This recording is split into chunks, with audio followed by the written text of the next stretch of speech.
Good afternoon, everyone. I think it's 3:03, 3:04, and it's time to call our Board of Commissioners regular meeting to order. It's Thursday, April 25th, 2024. I want to thank everyone for coming out this afternoon as well. And then after we have roll call, we'll have a brief introduction to our newest commissioner. Proud to have her on board. And Ms.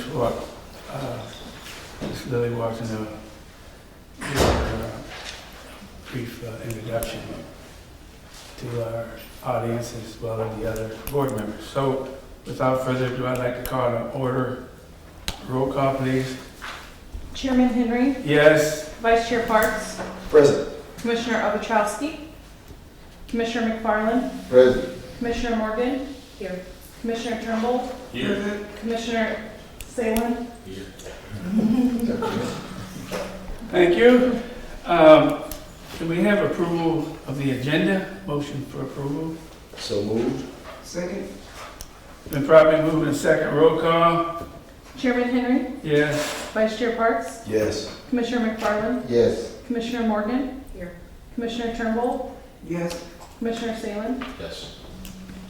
At this part of the agenda, I'd like to ask, is there any public comment on the agenda item only?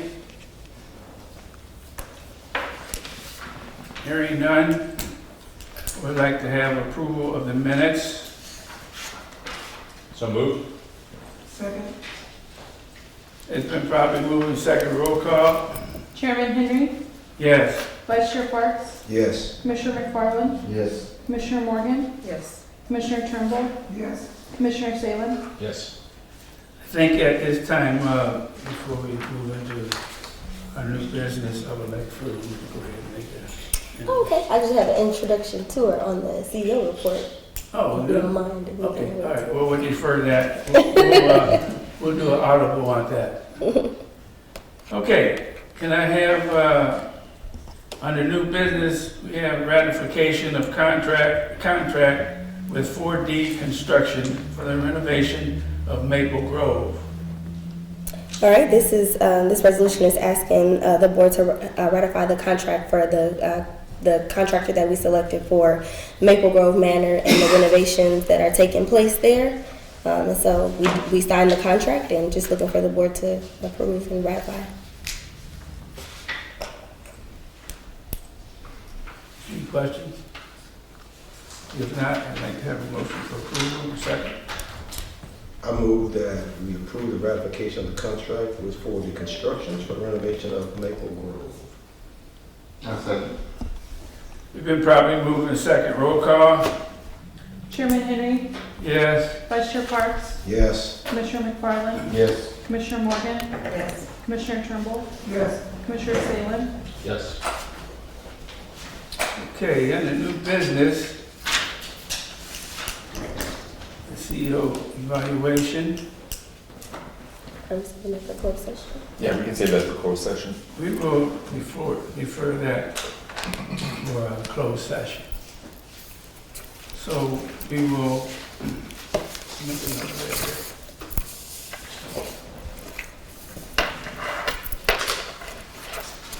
Okay, we're down to the executive officer's report and activities. All right, first I want to start with our champion of the month, Kamika. She was selected by our selection committee because she's doing an awesome job. And so I'm going to ask her supervisor, Ms. Tiffany, to come up and say some words about her. All right. Kamika has been with us. Well, greetings, first board.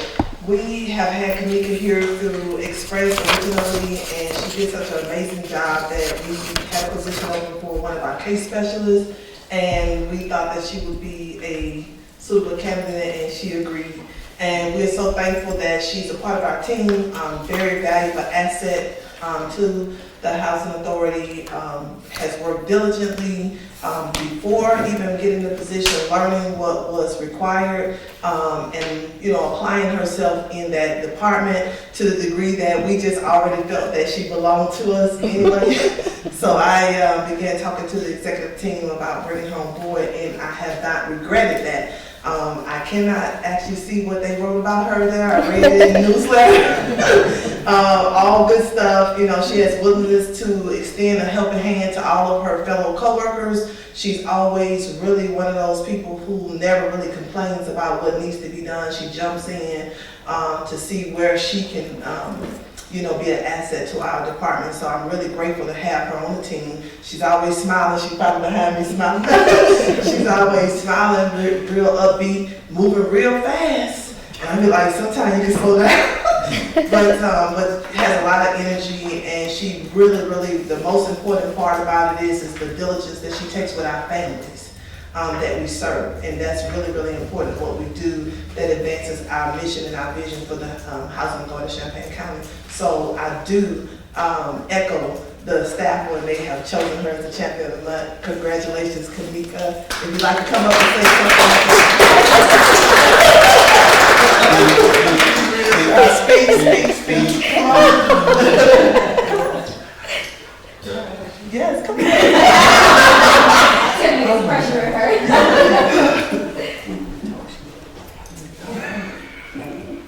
All right, so yes, so you can display it in your office, and now your clients know that you are a champion. I'm kind of shy. But I just want to thank everybody for thinking about me. It was kind of a big surprise. So I don't know. I just want to thank you. Thank you, and congratulations. From your office, from our executive director, Lily Walton, and also a nice little gift card. Congratulations. Thank you very much. We're happy to have you on board, and one of the things we pride ourselves on, this agency is working together, being fitting right in, and from the description, you're right there. You hit a home run with you, and thank you for working with us. Next, I want to acknowledge our administrative staff. So Angie, you could stand up and wave, and Jolene, because it is Administrative Professionals Week, and so I just wanted to ask them to come to the board meeting and be acknowledged, and just thank them both for the work that they do to keep things going at the Housing Authority. And Angie's the first face our client sees, and I get so many positive comments and positive things about the work that she does and how patient and kind she is. So thank you, Angie. And Jolena, of course, keeps me together. So we ordered an edible arrangement this week, and I think I ate more than both of them. Angie, I'd like to say something about her. Oh my God, it was awesome. I just spoke about her today to you. About Angie, how she is very savvy when you come to the office, how she takes care of business. She's just on point with everything. Yep. Okay. So I just wanted to take some time to acknowledge them, and thank you, ladies, for the work you do. And then now we have, I wanted to introduce our new board member, Miss Francesca Morgan, and just offer her a couple minutes to tell us about herself and welcome her to the board and let her know how grateful we are to have you and excited to have you.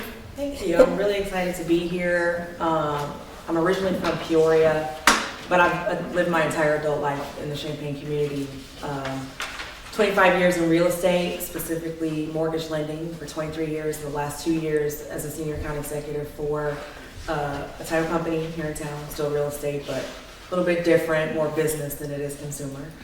I really was interested in this position just because I started off in housing authority.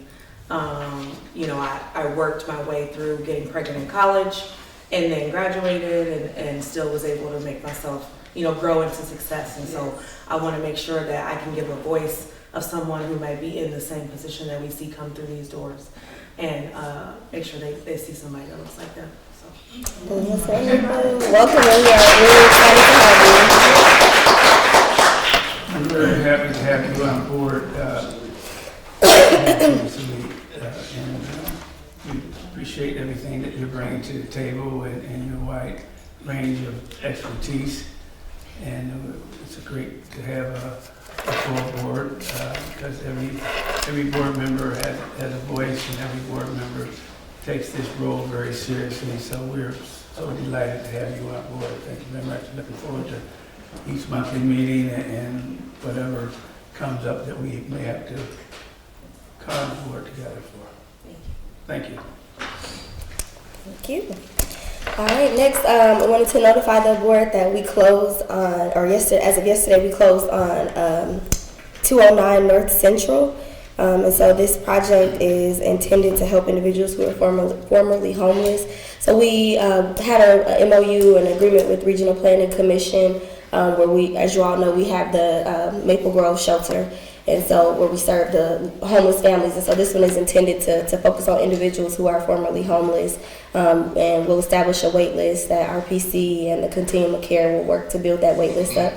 And then we'll be able to pull from those, and this will be permanent housing for individuals who've experienced homelessness. And RPC did, or is granting us the funds to cover for this acquisition. And so we're excited about the partnership and just wanted to let the board know that it is complete. So. What was that purchase? Did it purchase one lump sum or is it only one lump sum? All right, activities and updates.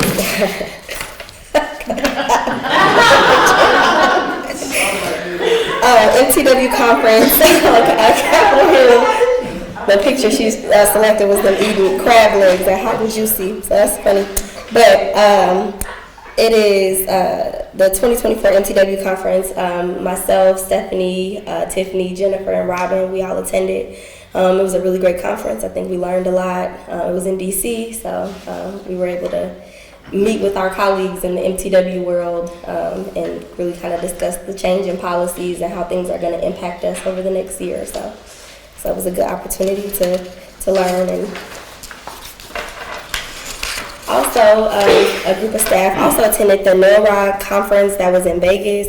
This was our first time sending staff, and I attended as well. And this was a really great conference. They had a lot of training and a lot of opportunity for staff to get certifications. So not just only attending the conference, but getting the certifications as well. And so when it comes around next year, I'll make sure to let the board know, because there was also a lot of training and certification options for commissioners as well. So.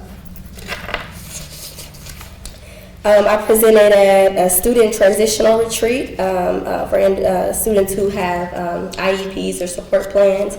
And so I talked about housing, and we went through like the basic steps of what it takes to be a renter. So it was really cool for young people who are transitioning out of high school, who may have IEPs or special learning needs, to go over the basic steps for housing. And so it was a great opportunity for me. It was a little different talking to young people. I feel like I'm usually talking to adults when we're talking about housing, and so I had to modify a lot of language. But it was really nice. I enjoyed the opportunity, and our commissioner Rebecca invited me to do that. So, yeah. I'd just like to add a couple of comments here. I went out there to First Christian Church, and I ran into a lot of people that I knew that I had worked with in the past. And Ms. Walton did a very excellent job of sharing that information with some of the people that support staff that were there. And it was narrated by Diane Ducey from the other station, I guess you might say. And she did a nice job, and they had good music and good flow of things. And the students, they were really engaged.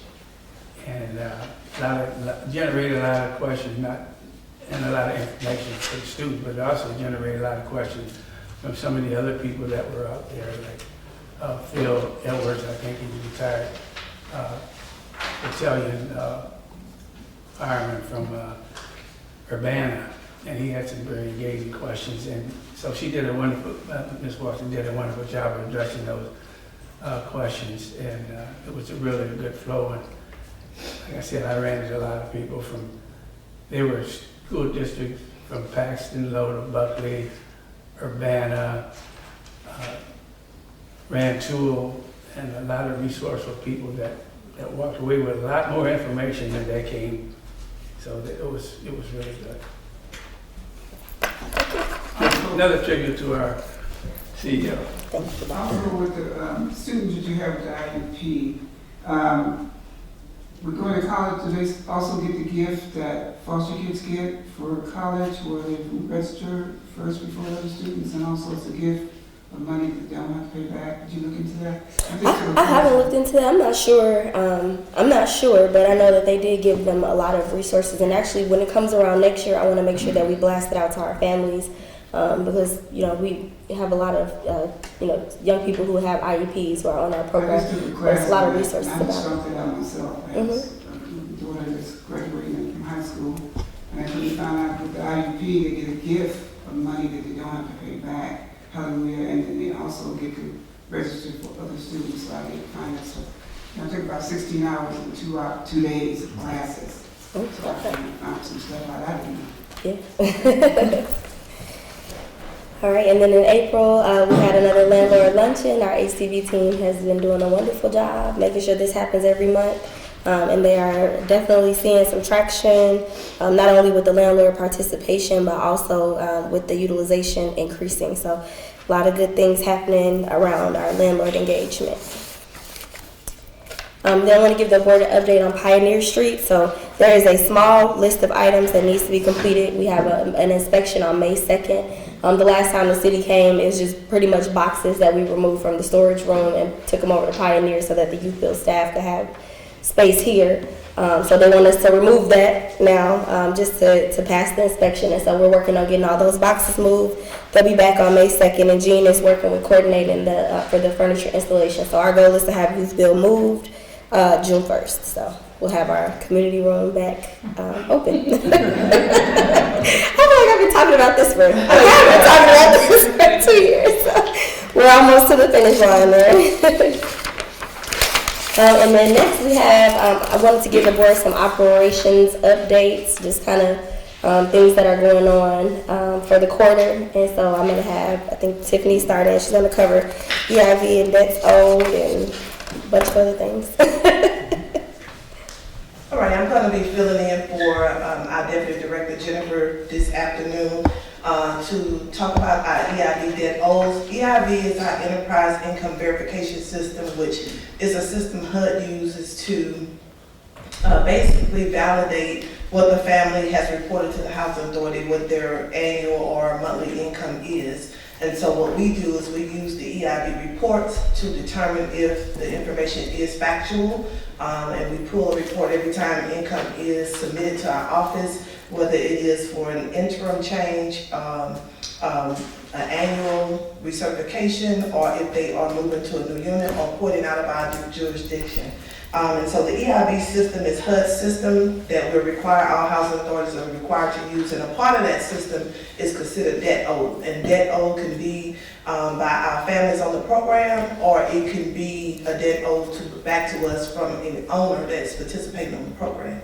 And so this system we do take that information and we input it into the system so that if families leave our program on a debt, they cannot, since it's a federal program, they cannot lease another unit in the United States where these programs are operated. Any housing authority or other federal assisted programs, they then have to clear that debt up prior to leasing in a new jurisdiction, whether it's a new state or a new housing authority, they must clear the debt up. And so that's the reason why the debt owed system is there, so we can recoup those funds and make sure that housing authorities are being made whole for whether it's fraud or just lack thereof for whatever reason that the debt came about. And also that is the system that we use to ban any landlords from our system, our program.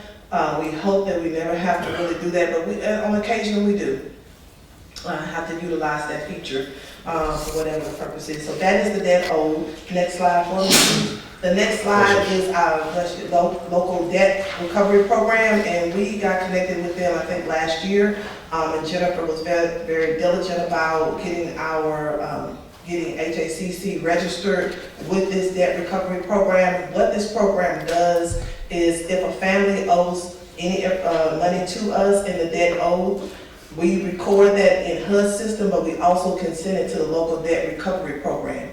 And they will then use that information that we submit to them. We submit a packet with, the documentation proving that the person does actually owe us the money. And what they do is they recoup the money from any tax returns, things of that nature that the families may be due to receive. So just like child support can recoup taxes or any other federal agencies that you owe money for, we too can receive money from the family from income taxes, things of that nature.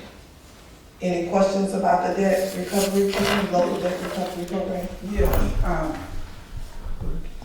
you can go ahead I was now. gonna say, how many families do we have involved in either program So- on the average at any given time? The next slide will tell you where we are currently.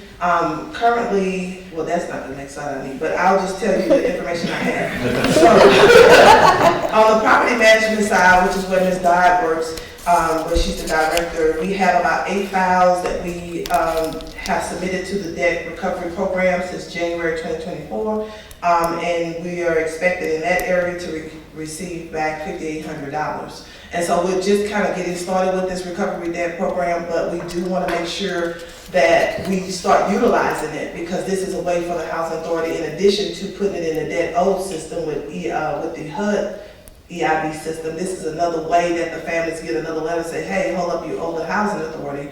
You may get your taxes and you may not. You need to make sure that debt is recovered, first. If it's not recovered, they give them 60 days to protest. They have due diligence, so it's not just a slam dunk once we give them the information. They do have a chance to, speak on their own behalf, show receipts that they've paid the damages, things of that nature. So on the ACV side, which is where I'm the director, we have identified at least $44,000 in unreported income, and more to come, because I'm diligent about making sure we capture these funds back, because they're in a great number for our agency, and HUD is always looking at these numbers saying, what are you guys doing? So the local debt recovery program is just another layer of protection that shows HUD that we are actually not just turning a blind eye to the fact that people have frauded the program and owe us money. Our current repayment agreements total about $6,300 currently, and there are families that we have, I think she noted here, 2 families that she is submitting to the debt recovery program now for us to recoup those dollars. You have any questions? Yeah, I have a question. When people owe the IRS money, they'll take money from their taxes, but they don't take the part where it comes for that they get for the kids. So do they take, if the people owe money, do you take the money the kids get too with the people owing that money?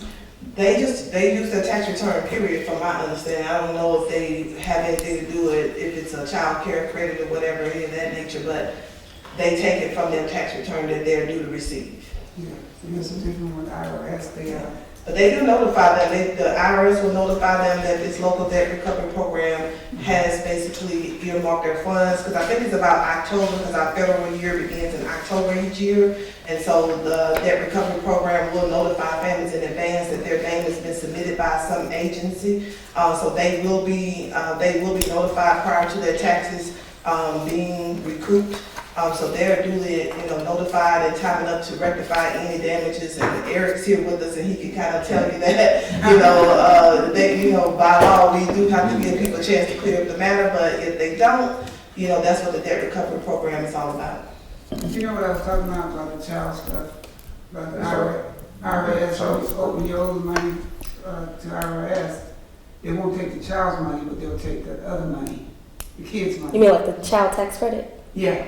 Well, the earned income, like the, Yeah, because I know, they're not gonna differentiate, what they're gonna look at and say, so for example, if I'm in there, if Eric Hansen owes money to the Housing Authority of Champaign County, and that's on there, if I'm getting a refund, they're gonna take that first. It doesn't matter whether it's based on a child credit or earned income credit or whatever it is. If the state is gonna give me a refund, they're gonna pay the housing authority first. Yeah, there's something else I found out too. You can have real taxes, and they don't do the stuff right, the IRS holds you responsible, and then you paying those people to do your taxes, they tell you that ain't none of their business, you should have thought about that. I was like, what the crap, you need to, I didn't know that, did you know that, Eric?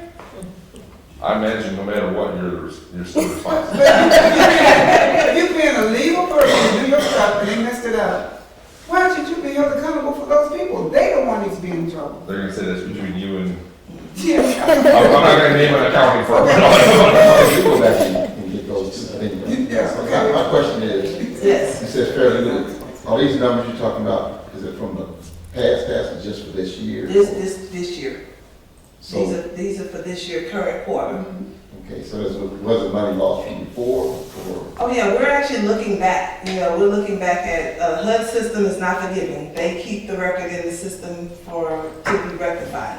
And, again, on a monthly basis, we're receiving notification from HUD that we still do have, a number of families that have not complied or rectified their damages and things of that nature. So we are, charged with not being a collection agency, but the housing authority has to do something to show that we're making a good faith effort to, get involved with the recovery of these funds. And like I said, some of the families who have set their repayment agreements, they're happy to keep their assistance. That's a good thing. So some housing authorities have decided that they are not being a collection agency. They're not doing repayment agreements. This housing authority has decided we will give the family an opportunity. That's something that is another layer of saying we're working with the family to try to make sure they can make restitution. Yeah, that's good. All right. ACV department, while I'm already up here, I'll continue with my report. ACV department, I'm very happy that my department is full. Yay. And that we are really laser focused on our productivity as well as, increasing the program, taking care of our families and making sure we're doing everything we can. As I just said, the debt owed and repayments is the first thing on my side, that we have over $44,000 that we've identified. We do have, a number of files still to go through. We'll probably be going through them on a continuous routine basis. Down payments in amount of $2,035. Monthly payments due to us currently is $429, but that is again reflective of this quarter. We had several different other factors to deal with first, and so this is just one of the things we jumped on now, saying let's get tackling on this. Utilization is up to 86%. We have 113 families out of 1173 on the MTW tenant-based voucher program. Our waiting list currently, the one we opened back in August of 2023. We took 2,000 families from that new list, and we finished the list from 2016. And we are currently housing about 200, 300. We are actually calling in families to come to the housing authority for their briefings in a number of about 200 to 300 families a month, which is getting that list down. By the summer, we'll probably have to open the list again, but we're at 1,354 currently. As our director has already stated, we have landlord outreach, which includes our landlord lunch and learns in this room monthly. Our landlords get to come, talk to us, get to, share in the information that we're giving out, but they also get to speak to and say, what they feel works, what, best practices, things that they learn, things how we can partner and be a better help to them as well, because we do need owners, obviously, for our families to rent their properties, and then new owners. And then we're also on a monthly basis going out with our partnership, and we are a member of the Central Illinois Rental Property Professionals Group. And so our director is so gracious to allow us to go out to the community and bring information out there. And it's always in various locations around the area. And so we get a chance to meet other housing professionals, talk to investors, bankers, people who are looking to be new owners, and we get to, tell them all about HACC and all the things we have to offer. The most thing that are important, they want to know about is our landlord incentives, right? Which is the next things I want to talk about. Our security deposit, we are unique in that we do offer security deposits to our families that's coming off our waiting list. New participants get the opportunity as the need arises to receive assistance with security deposits. So in our first quarter, we gave over $69,000, almost $70,000. That is a huge number of security deposits just in the first 3 months of this year. Secondly, our landlord incentives for the first quarter total $28,144. And as you can see, the different months, they progress from January, February to March to more. And we're looking to just do more of those. And those are for families who, they're for the high opportunity area, vacancy payments, as well as new landlords coming to the program. How has this affected our department overall? Well, we have added 68 new families in our first quarter of the month, and our aim is to add 1 to 200 families per month. We also want to issue 1 to 200 families new vouchers monthly. That's our goal, and that will help us increase our leasing potential as well as our utilization percentage. The incentives to the owners and monthly engagement meetings at our office in the community has heightened the awareness of housing needs in the Champaign County area. As a result, more owners are leasing to our participants. I just believe that we needed to have that open dialogue, be able to have a real safe space where they can come in and voice their opinions, whether it was something we wanted to hear or not. It just helps us to be better. The security deposit and application fees provided to our waiting list families has aided in families leasing faster and removed the barriers that existed in losing units to private renters. Any questions? Thank you. Thank you, Tiffany. And then next up, we have Miss Stephanie. We'll talk about MTW and client outreach. So just a couple of updates on some of our main programs. We wanted to highlight our SHIP program, which is off to a great start this year. Our current enrollment is actually up at 100 now. We had a couple more since I created this slide, so we hit the 100 member mark for that. Incentives, just for March, our participants earned over 7,000 incentives, and then combined total program-wide, they have reached 131,540 earning goal-based incentives. Our SHIP graduate, we had a recent one that just went into home ownership this month, actually.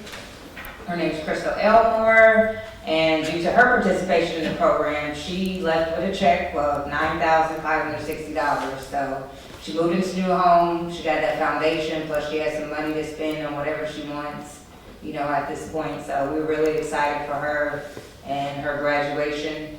One of our main things this past quarter was kind of increasing the word of the SHIP program, because we like our numbers to be higher. And so our coordinators have done a great job of coming up with different outreach events to get more information out there about SHIP. Some of those activities were coffee and coordinators, so they set up Zoom calls where people could log on and just ask questions about the SHIP program. It was also open to current participants so that they could even get feedback about the program, how it can be improved, like what are new activities that they want to be involved in, what workshops can we implement. So it's a great feedback session. They also have,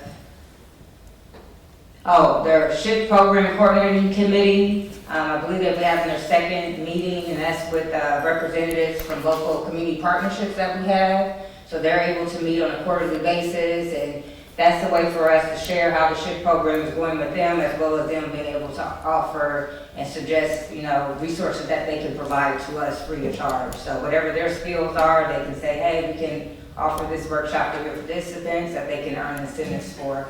So it's always a great networking opportunity. And additionally, they had a meet and greet at Providence at Thornberry. So majority of our participants are tenant-based vouchers, so we're trying to reach our project-based voucher participants as well, because these programs are open to them. But a lot of times they get, the ones that live at the properties kind of get left out for some reason. So we're trying to really do some work and meet the clients where they're at our various developments. Our small business opportunity and workforce development program. We provide grants up to $10,000 each to support 4 businesses so far.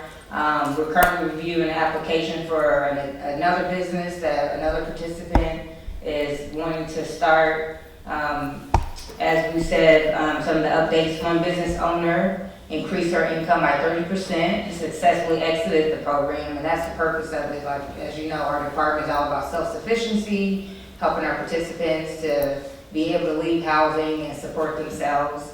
And another success story, we have another business owner who has increased her income by about 20% so far. And we see that continuing on in the 2024 year. With our workforce development, we have provided almost 7,000 in tuition assistance and costs for certification programs. So getting people that workforce development, that education, increasing their job skills.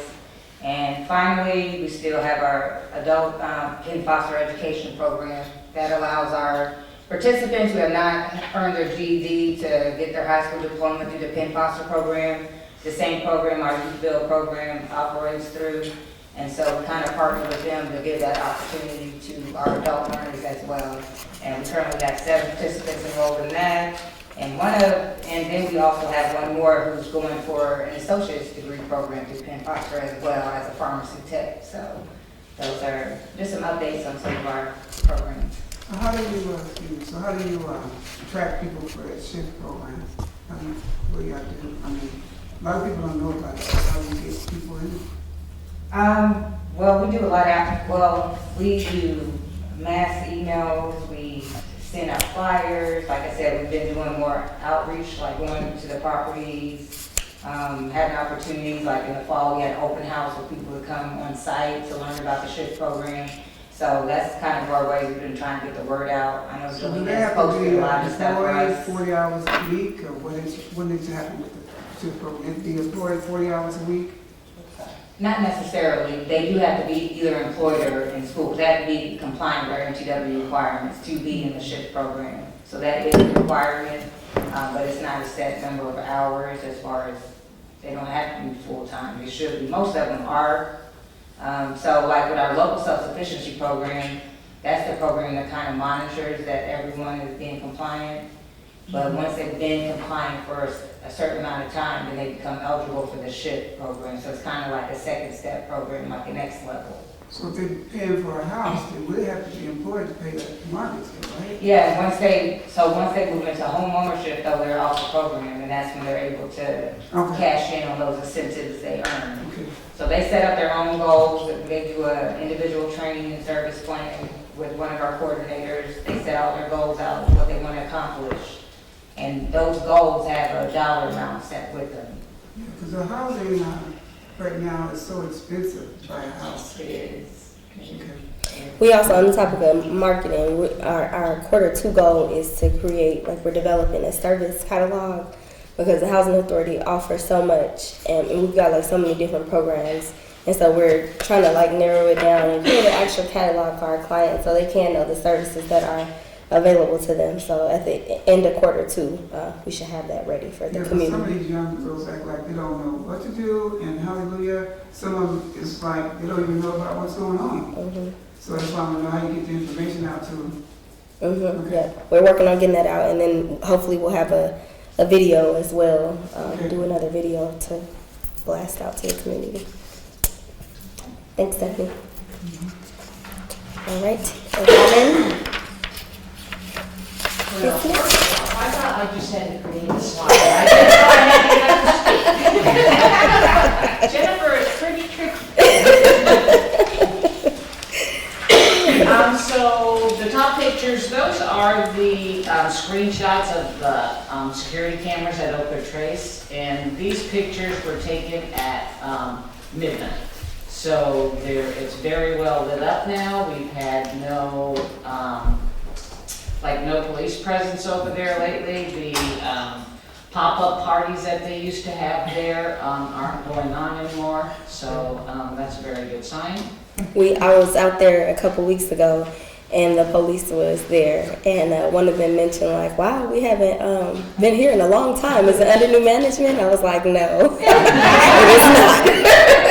Okay, I just said police haven't been out there. Yeah, that was the first time in a very long time. Yes. When did lights pop on? When was the first day when you first started activating?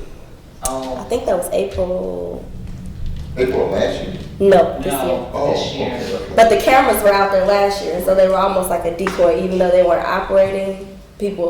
It deterred people, but now they are operating. So. Yeah, and it looks nice, it's very well lit up out there now. I don't know how well the residents like it, I don't know if the lights go in their apartments or not, but it certainly, Is it like a street light, or is it like that one that's like a square? they're way up high and they're squares. Oh, these square look like a, okay. Yeah. So, Okay. Again, Washington Square, the residents are extremely happy and they feel safe at all hours of the day and night coming out of their apartments, that they can roam around when they want to. From January 23 to January 24, 14 troubled units were evicted.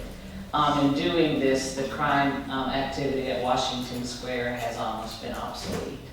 So that's good. The Steer Place renovations, Light Tech renovations, there's just a lot of due diligence that we have to perform before the renovations start. Radon testing's been completed. The microscopic test for asbestos was completed. Blower test, door test was completed, which I don't even know what that stuff is, but it hasn't been done, obviously. Electrical engineers have finalized the electrical loads of the project following renovation. So it's getting close. Renovations will begin probably this summer. Mm-hmm. And then she has a relocation specialist. Yes. And I would just want to be clear that we're not relocating people out of the building, but someone to help coordinate the internal relocation, because I know people are concerned about that. So that's saving us money having the lights instead of the security, right? So you're not doing the security anymore since you got the lights. At Oakwood Trace, I mean, before you did security, remember you had security, you was paying them? So we don't have to pay security anymore, right? We didn't have security at Oakwood Trace. We just had them at the high rises. So are you gonna do the lights there, or you still got security? For Steer Place, we'll upgrade security. We're upgrading like the entry into the vestibule, so you'll have to have 5 access to get on the first floor, 5 access to get on the elevator. So no, we won't have security, hopefully. And the goal is to make the same renovations at Washington Square eventually. Yeah, that's great. And for Steer Place, we're looking to close potentially in June. All right, next up we have Leah. July. Oh. Today's called July. I missed the call If you today. get some more money from Ida, they need to push it back. Okay, so now we're looking to close in July. Leah is taking over for Siobhan today. Leah is our education coordinator, so she's going to give us a nice update on what's been going on in Youth Build. Okay, first and foremost, we are super excited to announce that our class of 2024 spring cohort has successfully graduated. They were the first class to go through at Urbana, and we also had a couple other students who finally got to their level of mastery through Penn Foster. So we had 11 graduates, and they all had collectively a GPA over 3.0, average GPA, so they did great. Next slide. This is just some images you'll see of the projects that we've been working on with our youth. And this picture in particular is just 3 of our current students in this cohort at Champaign at Oakwood Trace. So we have been partnering with several different organizations such as obviously Housing Authority, Habitat for Humanity. And you'll see these images where they are actively being a part of the construction and the maintenance of several properties. So once again, that's Oakwood. You can see that the program this year, 2024 grant funding, we got $150,000 from ARPA. We had the Youth Build Coalition contribute $405,000. And then we are continuing to get funding from the Department of Labor and Urbana ARPA. We are hoping to get funding in the future from the Department of Labor once again, and then also ARPA again. If you look at the stats on the screen, you can see that we have serviced 32 students thus far. 21 are currently enrolled. 15 community service hours have been completed, and that's an ongoing number. So Actually, after today, we've reached the 20-hour mark with the project that they did today. We also have earned 5 hours of hands-on experience, and that's something we pride ourselves in because the youth typically learn better and retain more of what they've learned by way of hands-on opportunities as well as a combination between the classroom space. So as of now, we had $155 stipend on average. And like I said, that is growing with the more projects that we do with the students. This is a special group that we have this time around, and we actually consider them to be the best thus far. So do not be surprised if you see and hear some of the best things that you've ever heard from Youthville, because we have really honed in on this group and made sure that they believe the vision and mission that we have in place for Youthville as well as HACC. So the past cohort, they had placements with HACC, Carr Hospital, Harrisville College, and Morehouse College. These are all places that we either have a partnership with currently, or they have created that partnership in this current placement that they're doing now. So this is just our current demographics, very simple. We have 11 male students, 10 female students. Of those students, we have 19 that are Black or African American. And then we have 1 white student and 1 Latino student. And that is all. Thank you, Leah. All right, and then Miguel is out today, so he's out of the country. He's in Peru visiting his family. And so I just have a couple of things that he wanted me to highlight as far as major disbursements. That we paid Ameren $18,000, and that was for a utility bill. $17,700 for consulting in our FDS audit was paid to BDO. $11,100 was paid to the Champaign County Regional Planning Commission for the temporary housing of Maple Grove Manor tenants. So that's due to the relocation and our need to make sure that we can continue to shelter people. And then $18,000 was paid to Manpower for temporary employees. And then $34,000 was paid to Health Alliance, and that was because of our employee health insurance. So just want to cover those major disbursements and ask the board if they had any other questions about the financial reports.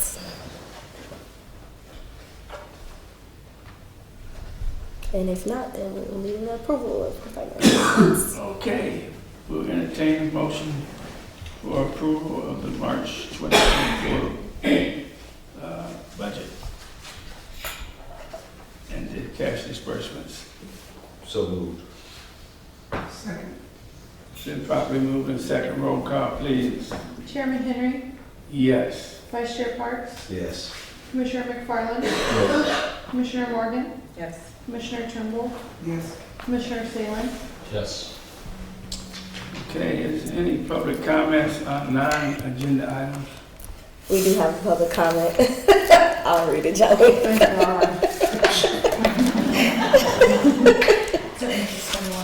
We have one public comment, and it says Housing Authority of Champaign County Board of Commissioners, CEO Ms. Walton, and administrators. Excuse me.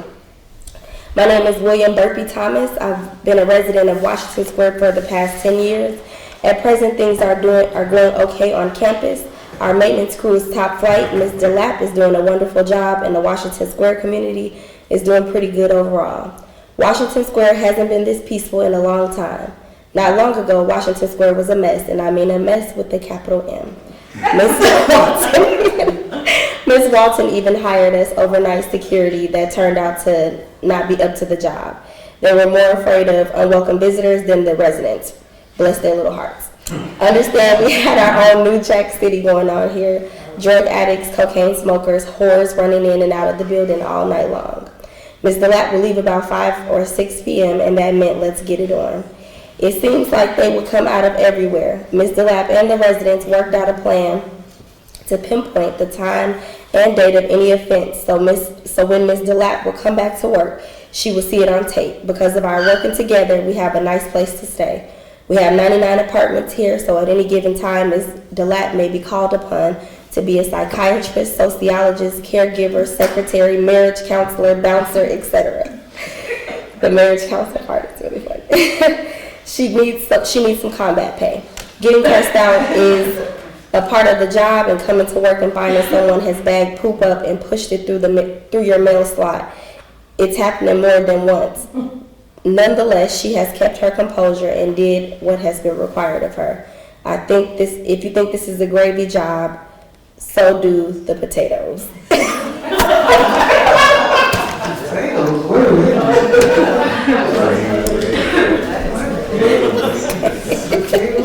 And then signed Mr. William Murphy Thomas.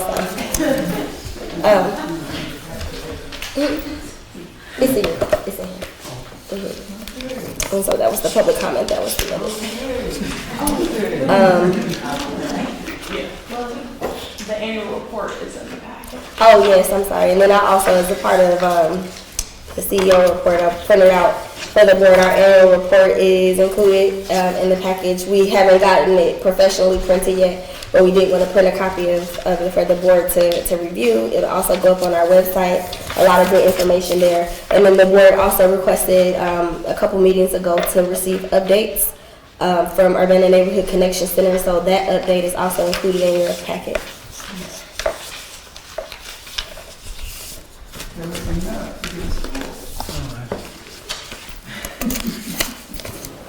So you're saying that Western Square is recognizing that you are taking it serious about problems and you have recognized them and you're working on them? Yes, they are. The residents seem to be very pleased with the progress that Robin and her property management team have made.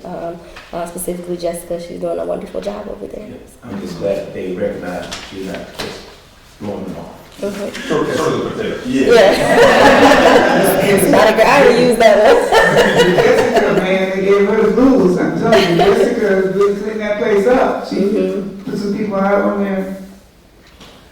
Yeah, we never, want to evict people, but, in the interest of keeping all of our residents safe is a necessary evil, so. It's good. Yes. Where's she at, by the way? She just came. This is a good time to think. She should have came. She did get the opportunity to go to the training in Vegas, and so I'm sure that was a nice break from the day-to-day, but she said that she really enjoyed it and learned a lot, so.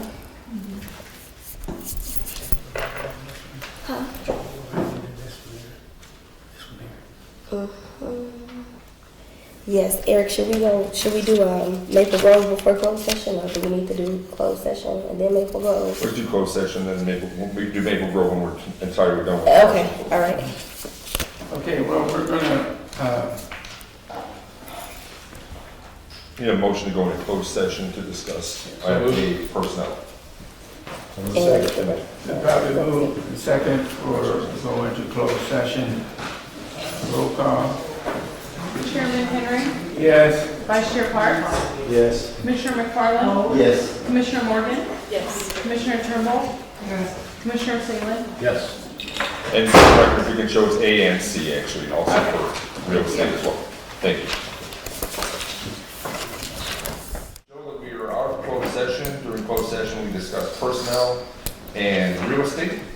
And at this point, there is action to be taken, which is reflected on the agenda as under other business, but we need a motion to approve the following: a 5% salary increase for Louis Walton as CEO, a 5% performance bonus for the CEO, and an increase from $500 to $700 monthly for Ms. Walton's vehicle allowance. I move that we give Ms. Walton 5% salary increase, the 5% bonus increase, as well as the increase for her vehicle allowance. Just need a second. Second. It's been properly, you gonna go ahead? Oh, no, go ahead. It's been properly moved and second for the salary increase and the bonus and the car adjustment retroactive to January 1, 2024.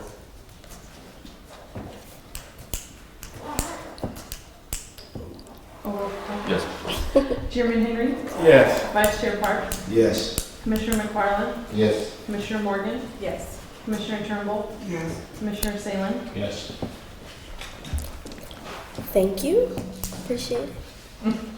I think that's it, Mr. Chair. Okay. So, do we adjourn? Yep, just need to adjourn this meeting, and we're gonna start a Maple Grove meeting very quickly. A motion and approval for second to adjourn this meeting and move right into the meeting for, I move that we adjourn. Chairman Henry, yes, Vice Chair Parks, Yes. Commissioner McFarland, Yes. Commissioner Morgan, Yes. Commissioner Turnbull, Yes. Commissioner Salin. Yes. adjourn. Okay, we'll move right into a Board of Commissioners regular meeting, administrative meeting for Thursday, April 25th at 4:37. 4:37. The agenda for Maple Grove Development Corporation. Roll call? Chairman Henry, Yes. Vice Chair Parks, President. Commissioner Obachowski, Commissioner McFarland, Here. Commissioner Morgan, Here. Commissioner Turnbull, Present. Commissioner Salin. Yes. Okay, approval of the agenda? So moved. Second. Roll call? Chairman Henry, Yes. Vice Chair Parks, Yes. Commissioner McFarland, Yes. Commissioner Morgan, Yes. Commissioner Turnbull, Yes. Commissioner Salin. Yes. Okay, moving right through this. Public comments on agenda items only. Hearing none, we'll move to item 4, new business. Resolution 2024-1, authorizing the purchase of a certain real estate, 209 North Central. And with this, Commissioners, what we have, this is the property we purchased yesterday, so this is essentially ratification of that resolution.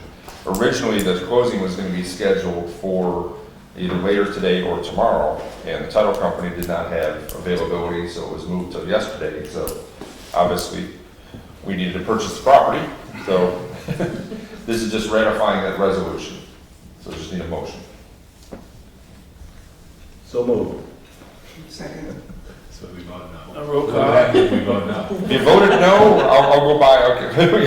I guess I own some property. I gotta come up with some funds though. Check. Roll call. Chairman Henry, Yes. Vice Chair Parks, Yes. Commissioner McFarland, Yes. Commissioner Morgan, Yes. Commissioner Turnbull, Yes. Commissioner Salin. Yes. Is- And then the second item, we discussed at a previous meeting, the homestead Right. purchases and other property. I had Willie execute the contract rather than delaying, we didn't want to wait and lose. I think property. we actually haven't signed it yet. This is supposed to be swapped. That's supposed to be Oh, okay. modification. This is just a purchase. My of that. mistake. So we just need the authorization, we need approval to enter into a purchase contract regarding the homestead property. So, hearing that, we need a motion. So moved. Second? I'm asking for a second. Second. Okay, roll call, please. Chairman Henry, Yes. Vice Chair Parks, Yes. Commissioner McFarland, Yes. Commissioner Morgan, Yes. Commissioner Turnbull, Yes. Commissioner Salin. Yes. Okay. Is there any public comments on non-agenda items? Hearing none, I'd like to entertain a motion for, there's no closed session. I'd like to entertain a motion for adjournment. So moved. So second. Another me. Moved and seconded. down there. Adjourn at what time? We're 4:42. This is a long adjourned. meeting. Thank you. 39 minutes late.